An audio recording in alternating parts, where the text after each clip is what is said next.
Bismillah. Assalamualaikum warahmatullahi wabarakatuh. Innal hamdalillah nahmaduhu wa nasta'inuhu wa nastaghfiruh wa na'udzu billahi min shururi anfusina wa sayyiati a'malina. May yahdihillahu fala mudilla lahu wa may yudlil fala hadiya lahu.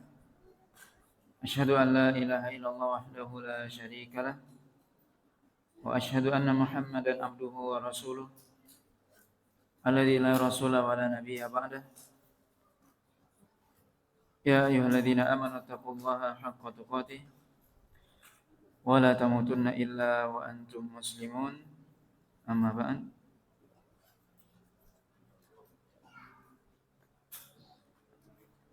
Bapak dan Ibu yang dirahmati Allah Subhanahu wa taala, pada malam hari ini kita lanjutkan pembahasan dari kitab Sahih Muslim. Masih dalam kitab Az-Zakah, yaitu bab Al-hathu ala an-nafaqati wa tabsyiril munfiq bil khalaf. Yaitu bab yang menjelaskan tentang anjuran untuk memberikan nafkah dan juga kabar gembira bagi orang yang memberikan nafkah tersebut dengan balasan dari Allah Subhanahu wa taala. Dalam bab ini disebutkan hadis dari Abi Hurairah radhiyallahu taala anhu, yablughu bihi an-nabiy sallallahu alaihi wasallam qala Allah tabaraka wa taala, ya ibna adam unfiq alayka, wa qala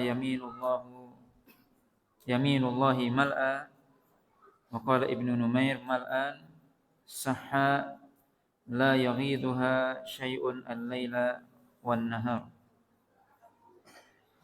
Dari Abi Hurairah radhiyallahu ta'ala anhu bahwasanya telah sampai kepada beliau sabda Nabi sallallahu alaihi wasallam, di mana Nabi berkata, Allah Subhanahu wa taala berfirman, ini adalah hadis qudsi, di mana Allah Subhanahu wa taala mengatakan, ya ibna adam unfiq alaika, wahai anak Adam, berinfaklah maka aku akan berinfak kepadamu. Kemudian Rasulullah SAW mengatakan, yaminullahi mal'a, tangan kanan Allah penuh. Wa qala Ibnu Numair, salah seorang perawi hadis, mengatakan mal'an, yang artinya juga penuh. Sahau, yaitu senantiasa memberi. La yaghiduha syai'un al-laila wan nahar, di mana tidak berkurang sedikit pun dari apa yang ada di tangan Allah ketika Allah SWT berinfak sepanjang malam dan siang. Dalam riwayat yang lain disebutkan juga dari Abi Hurairah radhiyallahu ta'ala anhu, qala Rasulullah SAW, innallaha qala li unfiq alaika, wa qala Rasulullah sallallahu alaihi wasallam, yaminullahi mal'a la yaghiduha sahhaul lail wan nahar. Ra'aitum ma anfaqa mudh khalaqas samai wal ard, fa innahu lam yaghid ma fi yaminihi. Qala wa arshuhu 'alal ma'i wa bi yadihi al-ukhra al-qabdu wa yarfa'u wa yakhfidu.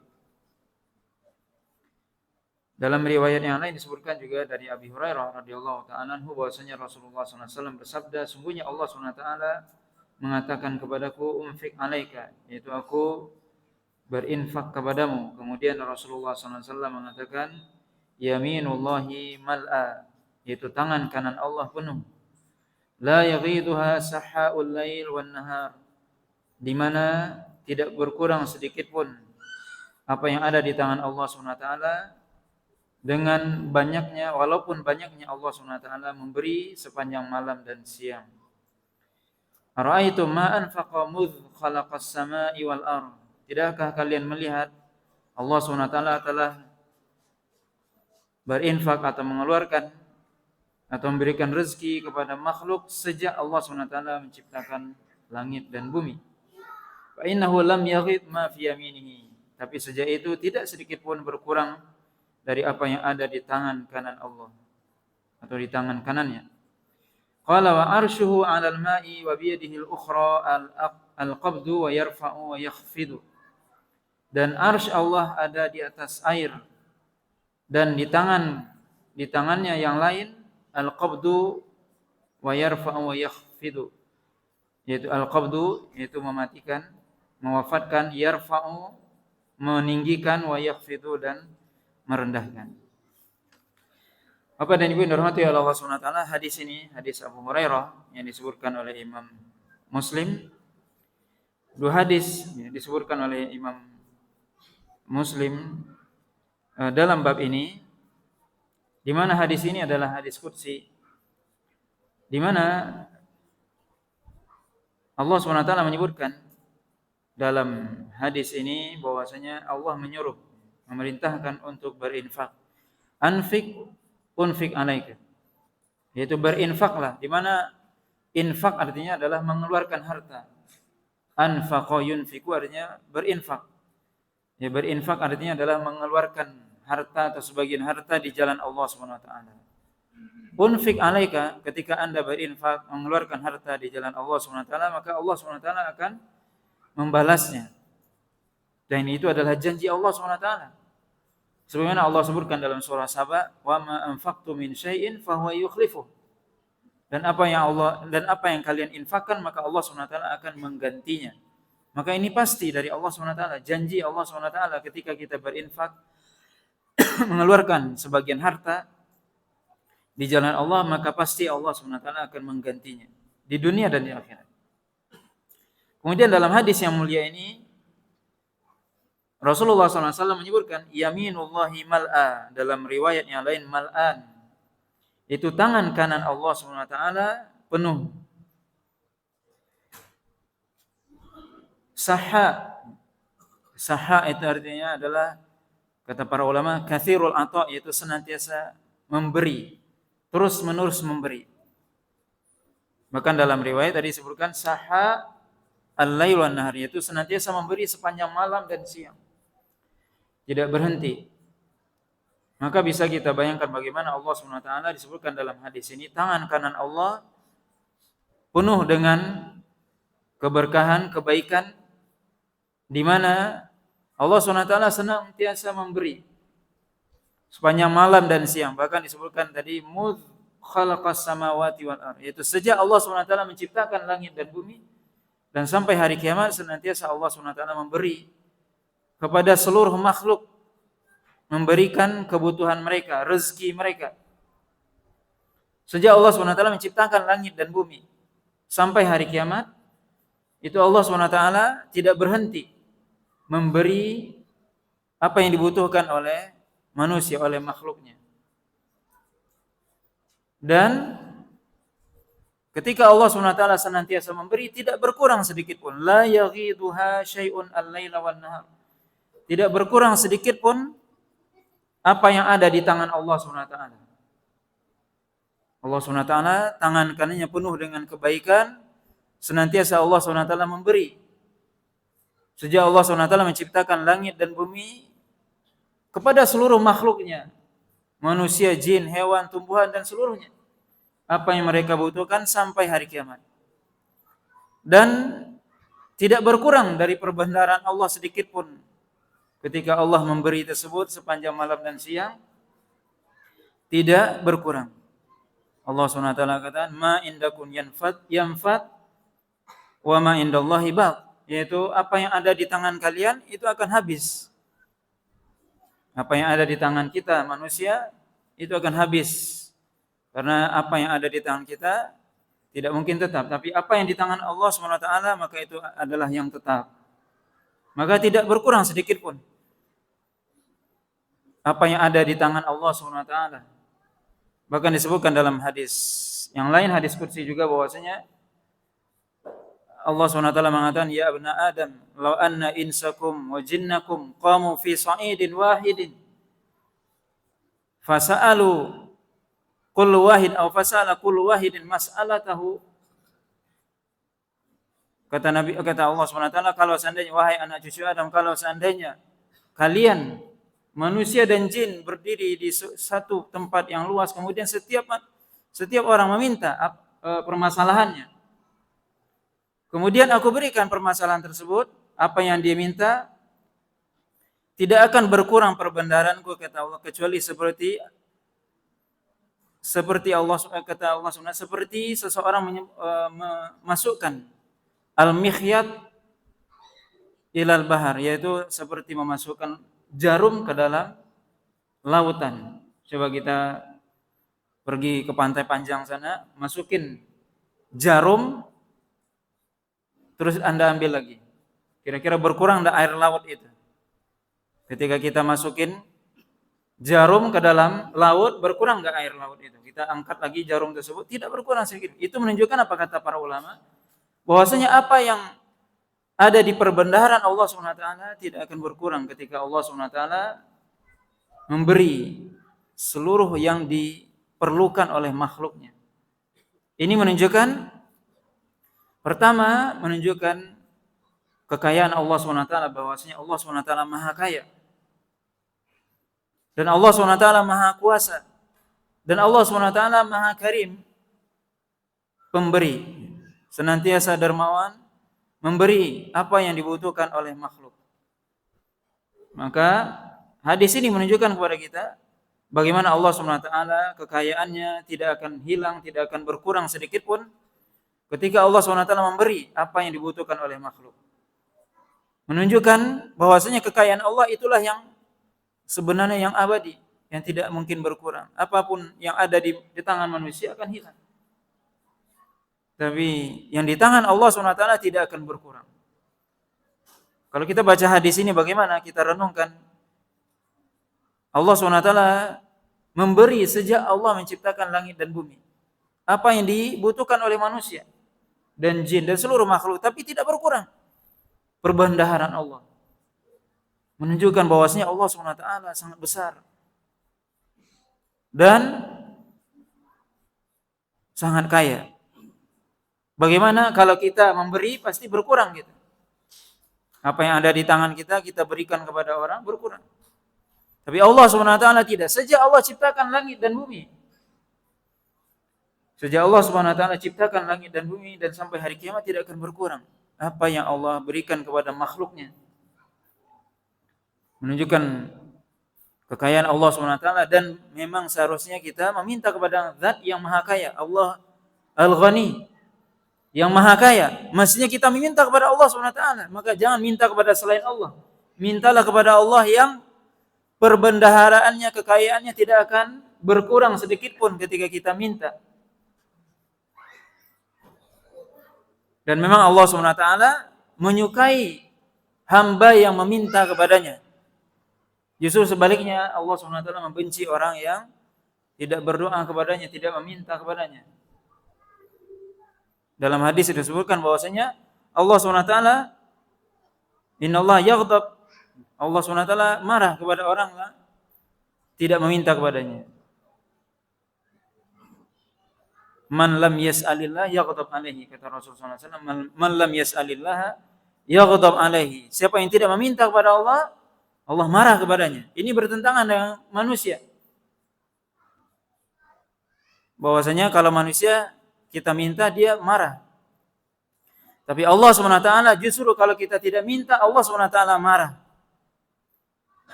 Maka dikatakan bahwasanya Allah SWT kalau kita minta, justru Allah senang. Tapi kalau manusia, kalau kita minta, justru mereka mungkin tidak suka. Maka Allah SWT adalah yang maha kaya, yang mesti kita meminta kepadanya. Segala urusan kita, apa yang kita butuhkan, itu kita minta kepada Allah SWT, Zat yang maha kaya. Innallaha huwal ghaniyul hamid. Bahwasanya Allah SWT maha kaya. Kemudian sahha artinya adalah senantiasa memberi. Allah SWT senantiasa memberi. Setiap hamba yang meminta, maka Allah SWT pasti berikan. Dan inilah menunjukkan kedermawanan Allah Subhanahu wa taala. Bagaimana Allah Subhanahu wa taala senantiasa memberi apa yang dibutuhkan oleh manusia, apa yang dibutuhkan oleh hambanya. Maka minta kepada Allah Subhanahu wa taala, jangan minta kepada selain Allah Subhanahu wa taala. Mintalah kepada yang Maha Kaya, yang kalau kita justru tidak minta, justru Allah marah. Tapi jangan minta kepada manusia yang dia kalau kita minta justru dia marah. Maka minta kepada Allah Subhanahu wa taala apa yang kita butuhkan semua. Maka hadis ini, Bapak dan Ibu yang dirahmati Allah Subhanahu wa taala, kalau kita renungkan tentunya hadis ini menunjukkan kebesaran Allah Subhanahu wa taala, kemahakayaan Allah Subhanahu wa taala, dan betapa karibnya Allah Subhanahu wa taala. Di mana Allah Subhanahu wa taala senantiasa meminta. Inilah yang mestinya kita perhatikan atau kita renungkan ketika kita membaca hadis seperti ini.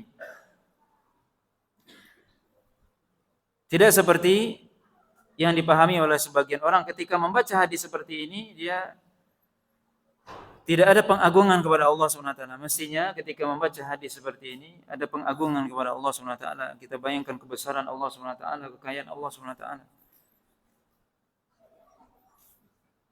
Ada sebagian orang yang ketika membaca hadis seperti ini justru dia hilang pengagungan kepada Allah Subhanahu wa taala, justru mentakwil dari hadis seperti ini.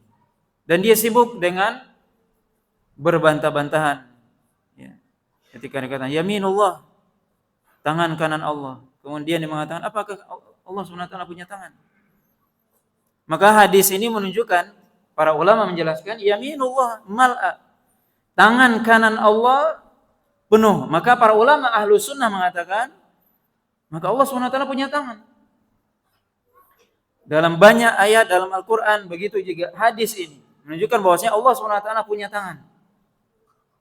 Allah SWT mengatakan dalam Quran, bal yadahu mabsutatan, kedua tangan Allah terbentang senantiasa memberi.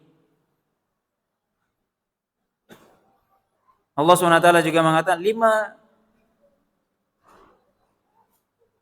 la tasjudu lima khalaqtu biyadai. Allah tasjuda lima khalaqtu biyadai. Kenapa Anda, wahai iblis, tidak sujud kepada yang aku ciptakan dengan kedua tanganku, kata Allah. Ini diantara ayat dalam Al-Quran yang menunjukkan Allah SWT punya tangan. Dan Allah SWT memiliki dua tangan. Dan hadis ini juga menunjukkan bahwasanya Allah SWT memiliki dua tangan. Yaminullah mal'a. Kita lihat dalam hadis ini bahwasanya tangan kanan Allah penuh dengan kebaikan yang senantiasa memberi. Kemudian wa biyadihil ukhra, dan di tangan yang lainnya al-qabdu wa yarfa'u wa yakhfidu, dan tangan yang lain itu al-qabdu, yaitu mematikan, mewafatkan, yarfa'u wa yakhfidu, mengangkat dan merendahkan. Maksudnya mengangkat, meninggikan orang-orang yang berhak untuk ditinggikan, menghinakan orang yang berhak untuk dihinakan. Termasuk juga sebagian para ulama menjelaskan maknanya adalah memberikan kekayaan kepada orang yang Allah kehendaki, dan juga memberikan atau menahan harta bagi orang yang Allah kehendaki. Maka hadis ini menunjukkan bahwasanya Allah SWT memiliki tangan, dan ini adalah akidah ahlu sunnah. Karena Allah SWT dalam hadis ini, Rasulullah SAW dalam hadis ini dengan jelas yaminullah. Maka tidak perlu ditakwil. Rasulullah SAW mengatakan di sini yaminullah, tangan kanan Allah. Begitu juga dalam ayat tadi, bal yadahu mabsutatan, kedua tangan Allah terbentang. Maka manhaj ahlu sunnah adalah menetapkan bahwasanya Allah SWT memiliki dua tangan. Dan kedua tangan Allah SWT senantiasa memberi. Maka hadis atau ayat seperti ini tidak perlu ditakwil, karena sebagian orang mentakwil tangan ini dengan kekuasaan atau nikmah atau kudrah. Maka para ulama menjelaskan hadis ini termasuk hadis yang akan membatalkan pendapat tersebut atau takwil tersebut. Ketika ketika Rasulullah SAW mengatakan yaminullah mal'a, tangan kanan Allah penuh dengan kebaikan. Kalau ditakwil dengan makna qudrah, artinya kekuasaan. Coba diartikan, bagaimana maksudnya? Yaitu kekuasaan Allah penuh atau nikmat Allah penuh. Kemudian apa? Wa biyadihil ukhra, dan tangan yang lain. Apa maksudnya? Kekuatan yang lain. Maka ini adalah takwil yang tidak benar. Maka hadis seperti ini tidak perlu ditakwil. Karena jelas di sini kata yamin, tangan kanan. Yang perlu dipahami di sini adalah tidak perlu kita membayangkan. Karena Allah SWT mengatakan laisa kamitslihi syai'un wa huwas samiul basir. Allah SWT tidak sama, tidak ada yang sama dengan Allah SWT, tidak ada yang sama dengan Allah. Walam yakul lahu kufuwan ahad, tidak ada yang sekufu dengan Allah, tidak ada yang sama dengan Allah. Walam yakul lahu samiyya, tidak ada yang sama dengan Allah SWT. Maka dalam hal ini berbicara tentang nama dan sifat Allah, terkhusus sifat Allah SWT, tidak perlu ditakwil dengan yang lain, karena jelas lafaz ini dalam Al-Quran dan juga hadis Nabi SAW tidak ditakwil. Karena justru ditakwil, ya maknanya pertama, orang yang mentakwil berarti dia menyelisihi zahir dari ayat ataupun hadis. Yang kedua, maknanya tidak mustaqim, tidak lurus, tidak benar. Dan kita melihat memang para ulama, para sahabat yang mendengar hadis ini, yang mendengar ayat ketika Rasulullah SAW membaca ayat yang pertama, ketika Al-Quran diturunkan, siapa yang mendengar ayat tersebut? Para sahabat. Ketika mereka mendengar Nabi membaca ayat tersebut, bal yadahu mabsutatan, kedua tangan Allah terbentang, tidak ada satupun sahabat yang mentakwil atau menanyakan bagaimana, kayak mana tangan Allah tersebut. Itu enggak menjadi pertanyaan mereka, karena mereka paham bal yadahu mabsutatan, kedua tangan Allah terbentang, di mana yunfiqu kaifa yasha, kata Allah SWT. Bagaimana Allah SWT memberi sesuai dengan apa yang Allah kehendaki. Maka justru orang-orang yang mentakwil ini menunjukkan mereka tidak mengikuti Rasulullah SAW, para sahabat, para ulama-ulama terdahulu, dan juga menunjukkan akan kejahilan mereka terhadap agama, terhadap bahasa Arab itu sendiri. Bagaimana bahasa orang yang memahami bahasa Arab dengan benar, maka dia tidak akan mentakwil. Kemudian juga dalam hal ini kita katakan kepada orang yang mentakwil, apakah Anda menetapkan bahwasanya Allah SWT punya zat? Allah itu ada atau tidak? Ini pertama dulu. Karena ada orang yang tidak yakin pula, tidak ada Allah. Naudzubillah.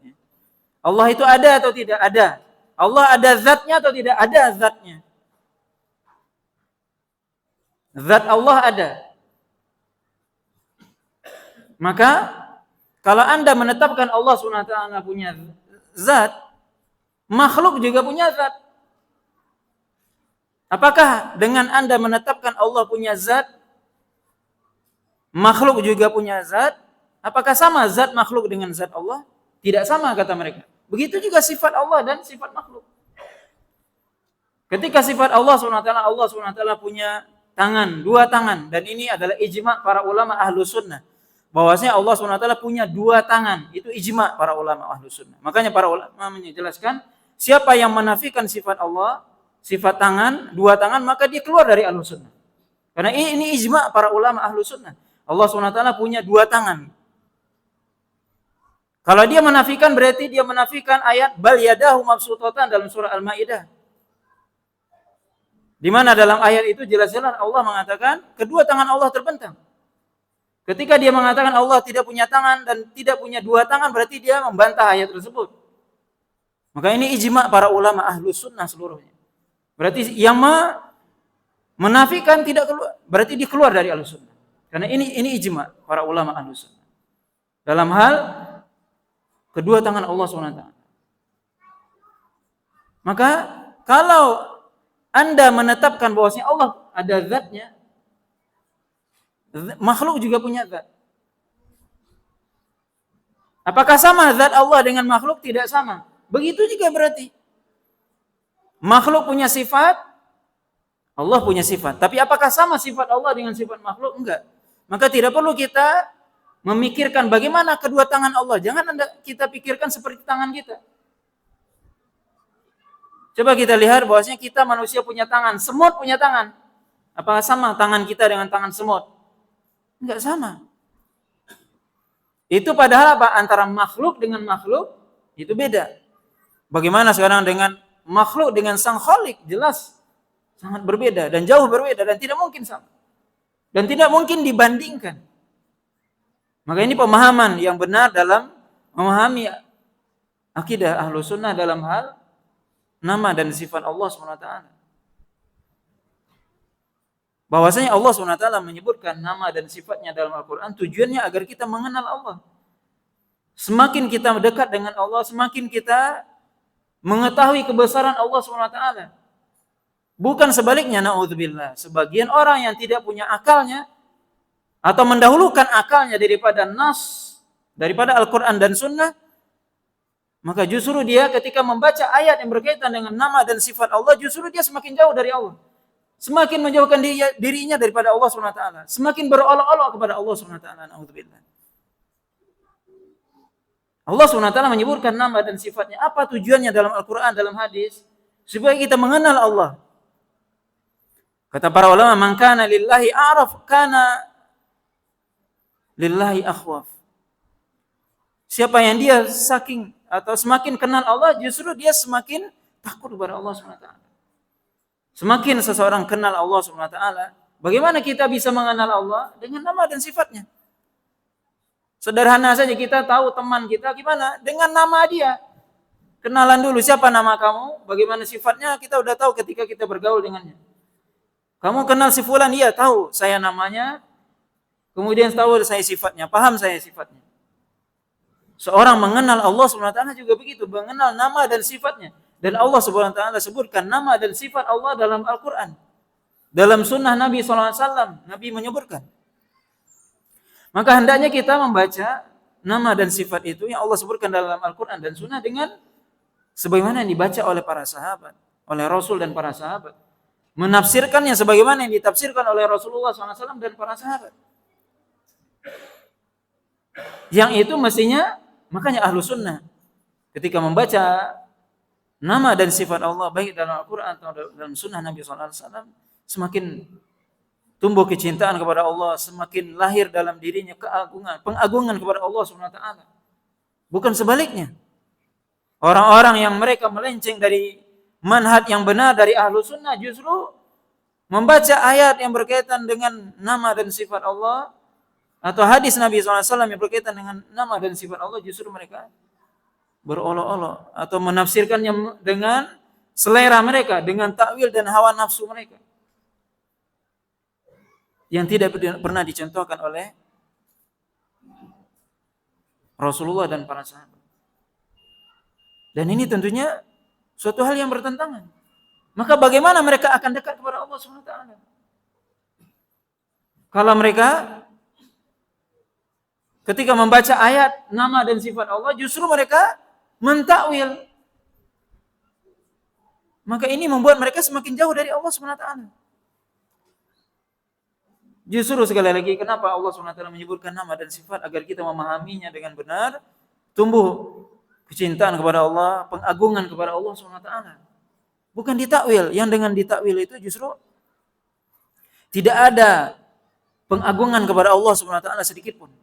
Dan itu bisa kita lihat bagaimana orang-orang yang mentakwil nama dan sifat Allah tidak ada pengagungan kepada Allah. Karena mereka, para ulama menjelaskan, kenapa mereka mentakwil? Tidak mungkin mereka sampai kepada takwil kecuali sebelumnya mereka mentasybih. Mentasbih artinya menyerupakan. Tidak mungkin dia mentakwil kecuali sebelumnya ada muqaddimah, dia mentasbih terlebih dahulu, yaitu menyerupakan Allah dengan makhluk. Ketika dia membaca ayat-ayat tadi, bal yadahu mabsutatan, ini contoh. Kedua tangan Allah terbentang. Maka dia mengatakan apa? Kita harus mentakwil ayat ini.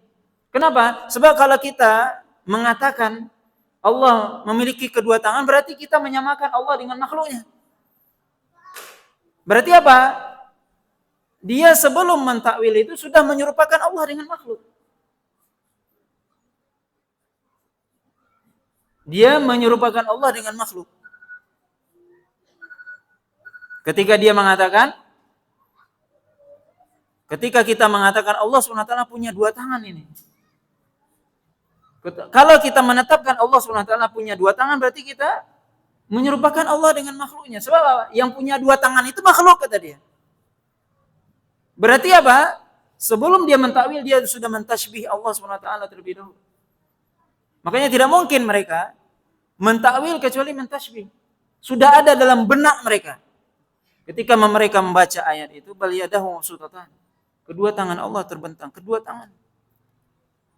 Tidak mungkinlah kedua tangan Allah seperti kita ini, kata dia. Nah, ketika dia mengatakan itu berarti apa? Dia mentasbih. Dia menyerupakan Allah dengan makhluk. Maka para ulama mengatakan tidak mungkin terjadi takwil kecuali sebelumnya didahului oleh tasbih. Padahal Allah SWT mengatakan dengan jelas, laisa kamitslihi syai'un. Tidak ada yang serupa dengan Allah SWT. Walam yakul lahu kufuwan ahad. Tidak ada yang serupa dengan Allah. Tidak ada yang sepadan dengan Allah SWT. Kenapa Anda menyerupakan Allah dengan makhluknya? Kenapa Anda mentasbih? Kenapa ada mentamsil Allah SWT? Maka ini adalah suatu hal yang keliru. Bagaimana ahlu sunnah dalam hal ini? Manhaj yang benar, akidah yang benar dalam hal ini adalah bagaimana ahlu sunnah menetapkan bahwasanya Allah SWT, ketika kita membaca nama dan sifat Allah, maka kita artikan, kita memahami sebagaimana yang dipahami oleh Rasulullah dan para sahabat. Kita tidak mentakwil. Ketika kita membaca tangan, ya tangan.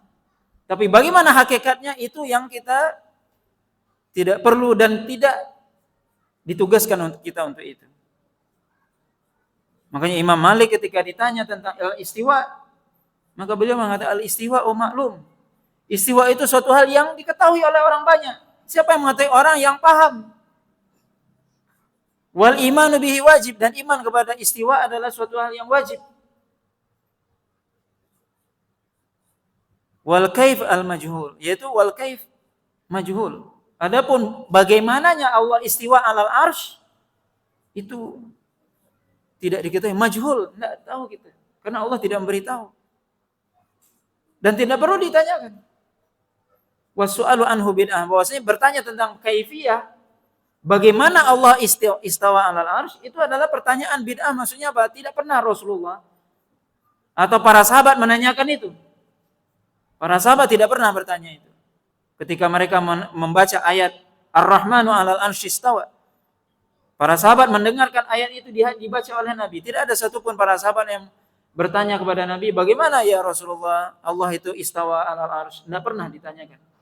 Maka kalau para sahabat saja mereka tidak bertanya, maka kita tidak perlu juga bertanya, karena memang itu tidak diperintahkan. Tapi yang diperintahkan al-imanu bihi wajib, yaitu bagaimana kita mengimaninya. Kita wajib beriman bahwasanya Allah istawa ala arsy.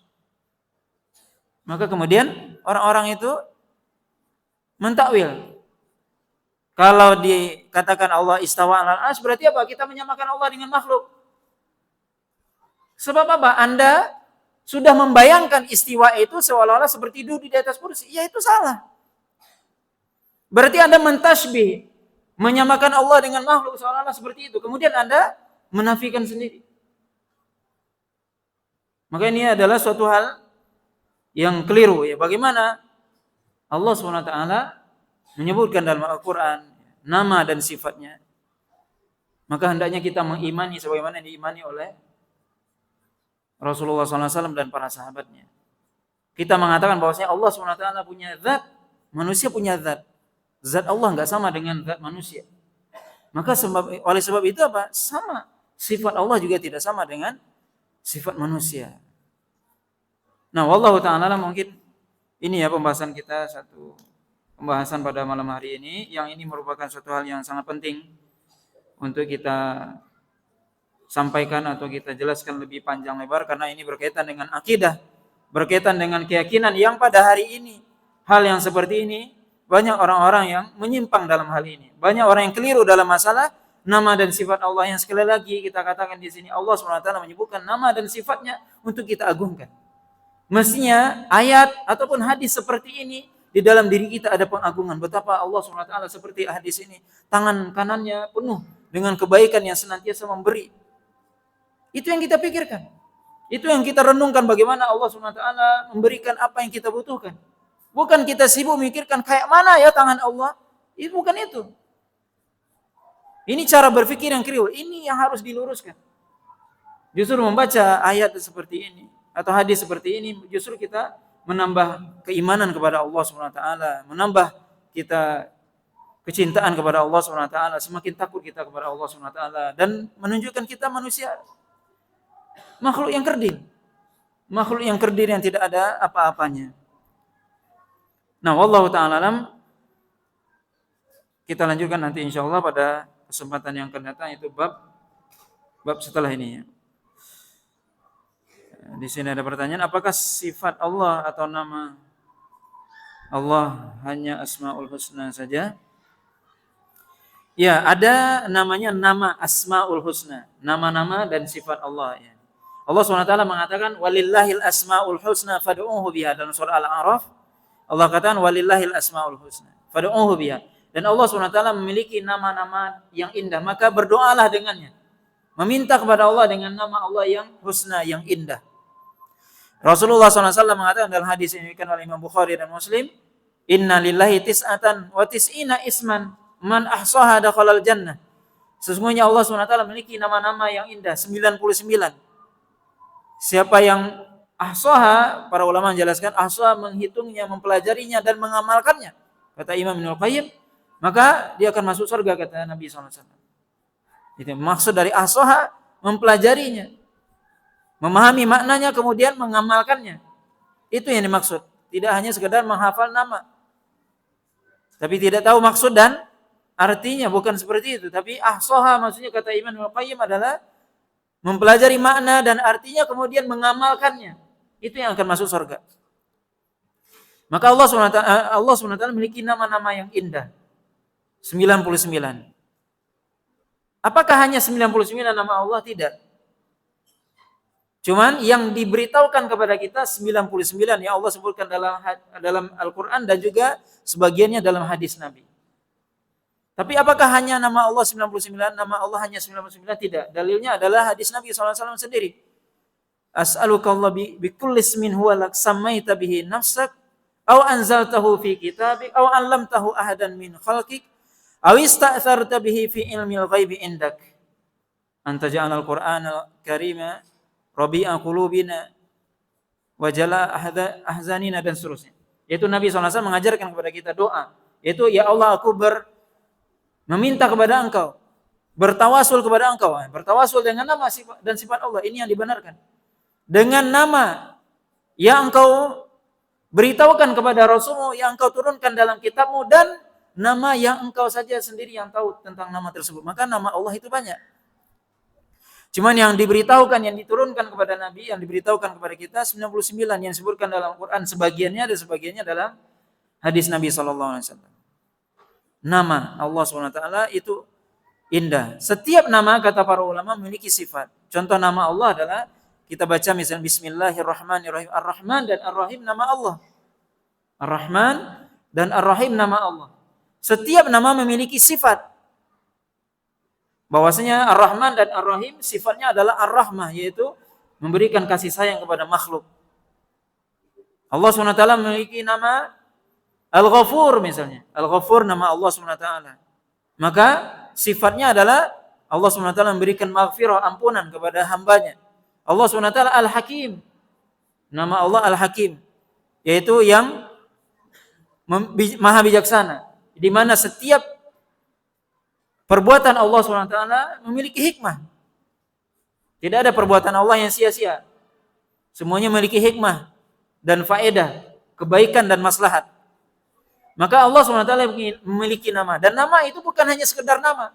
Nama Allah Karim. Yaitu Allah SWT memiliki sifat karam, yaitu sifat dermawan. Setiap nama mengandung sifat. Dan bukan hanya sekedar nama. Beda dengan manusia. Ada orang namanya Karim tapi dia bakhil. Yang mestinya Karim itu artinya apa? Dermawan. Tapi dia namanya Karim tapi dia bakhil. Atau namanya Rahim tapi dia enggak penyayang. Nah, ini manusia. Namanya sekedar nama saja tapi tidak menunjukkan sifatnya. Atau kadang sifatnya bertentangan dengan namanya.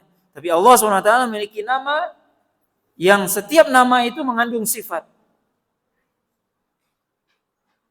Kemudian sifat Allah SWT, tadi disebutkan nama Allah SWT disebutkan 99. Yang Allah beritahukan kepada kita. Adapun sifat Allah sangat banyak. Lebih banyak daripada namanya. Allah SWT memiliki sifat. Baik itu sifat secara zatiyah, zat Allah SWT, atau sifat fi'liyah. Yaitu sifat fi'il, perbuatan Allah SWT. Allah memberi rezeki, Allah menghidupkan, Allah mematikan. Allah marah kepada orang kafir. Itu sifat Allah. Allah tertawa atau Allah SWT senang ketika hambanya bertaubat kepadanya. Itu disebutkan oleh Nabi SAW. Maka sifat Allah itu lebih luas. Baik itu Allah SWT memiliki sifat dan sifat Allah SWT itu ada sifat zatiyah, yaitu Allah SWT senantiasa bersifat dengannya. Dan juga ada sifat fi'liyah, yaitu perbuatan. Dan juga ada yang disebut ikhbar, yaitu mengakhbar, yaitu memberitakan tentang Allah SWT. Di mana para ulama menjelaskan babul ikhbar ausa min babil asma wa sifat, yaitu memberitahukan, yaitu bab khabar tentang Allah itu lebih luas daripada nama dan sifat. Maka Allah SWT ya tentunya kalau kita bahas ini tentunya panjang. Dan sebenarnya dulu kita sudah pernah bahas, yaitu fiqhul asma wa sifat, ya. Fiqhul asma'il husna yang ditulis oleh Syekh Abdul Razak ya hafizahullah taala. Bahwasanya nama Allah SWT memiliki nama, Allah SWT memiliki sifat. Dan nama Allah SWT nama yang indah dan sifat Allah adalah sifat yang mulia. Setiap nama memiliki sifat. Tapi setiap sifat tidak menunjukkan nama. Allah SWT tadi marah kepada orang-orang kafir. Apakah kita namakan Allah pemarah? Tidak. Itu adalah suatu hal yang bentuk tidak benar. Ya. Kita tidak mengatakan Allah pemarah, tidak. Tapi sifat Allah marah kepada orang kafir. Tapi nama Allah tidak dikatakan ghadib atau ghadban, tidak. Allah SWT tertawa. Apa kita katakan Allah namanya tertawa? Tidak. Tapi adalah sifat. Yaitu Allah senang tertawa kepada orang yang dia bertobat kepadanya. Maka setiap nama memiliki sifat, tapi setiap sifat itu tidak mesti atau itu tidak dinamakan Allah dengannya. Nah, wallahu ta'ala alam, subhanakallah bihamdika, asyhadu an la ilaha illa anta, astaghfiruka wa atubu ilaik. Wa sallallahu ala nabiyyina Muhammadin wa ala alihi wa sahbihi wasallam. Wassalamualaikum warahmatullahi wabarakatuh.